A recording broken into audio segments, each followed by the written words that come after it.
ठंडी आई, त्वचा ने ग्रहण की, हस्त ने त्वचा पर कुछ बैठा, हाथ ने उसकी रक्षा कर दी। ठंडी लगी, कपड़ा उड़ा दिया, गर्मी लगी, कपड़े हटा दिए, हवा कर दी हाथ ने। गुणा गुणेशु बर्तन से, ऐसे गुण से और गुण ही बरत रहे। वायु के तीनों गुण बरत गए, तमोगुण बरत गया, रजोगुण बरत गया, सतोगुण बरत गया। अग्नि के तेज के सतोगुण से आंख उत्पन्न हुई, रजोगुण से पैर उत्पन्न हुए, तमोगुण से रूप उत्पन्न हुआ। रूप दिखा, आंखों ने देखा, पैर चल दिए। गुणा गुणेशु बर्तन से, ये गुण में गुण बरत गए। जल के रजोगुण से, सतोगुण से रसना इंद्रिय उत्पन्न हुई, रजोगुण से मूत्र इंद्रिय उत्पन्न हुई और तमोगुण से रस उत्पन्न हुआ। रसना ने रस ग्रहण किया, उपस्थिति ने त्याग दिया। गुणा गुणेशु बर्तन से, गुण ही गुणों में बरत गए। पृथ्वी के शतोगुण से घ्राण इंद्रिय उत्पन्न हुई, नासिका। पृथ्वी के रजोगुण से गुदा इंद्रिय उत्पन्न हुई और पृथ्वी के तमोगुण से गंध उत्पन्न हुआ। गंध आई, गंध को नासिका इंद्रिय ने ग्रहण किया। अपान वायु के द्वारा गुणांगी ने अपान वायु ने निकाल दिया। गुणा गुणेशु बर्तन से, इस प्रकार से ये हमारे शरीर का व्यवहार होगा। इसको कहते हैं प्रकृति क्रियमाणानि, प्रकृति के द्वारा क्रिया हो रही है। गुणे सर्वान् सर्वशः, गुणों के द्वारा पूरी क्रिया हो रही है।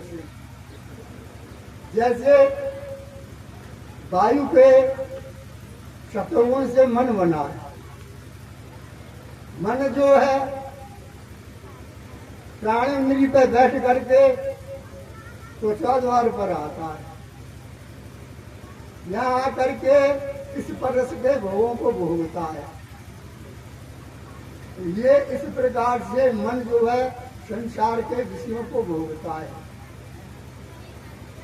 बुद्धि जो है तेज के सतोगुण से उत्पन्न हुई है। बुद्धि जो है उदान वायु पर बैठ करके नेत्र इंद्रिय पे आती है, यहाँ करके रूप के भोग को भोगती है। इसी प्रकार से जल जो है वो चित्त जो है जल के उससे बना है।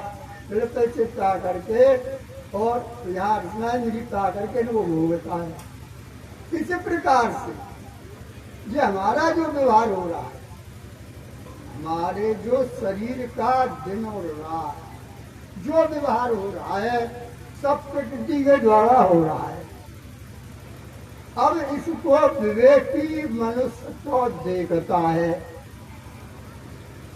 कि गुणों के द्वारा ये क्रिया हो रही है और गुणों में बरत रही है और गुणों में ही जा रही है।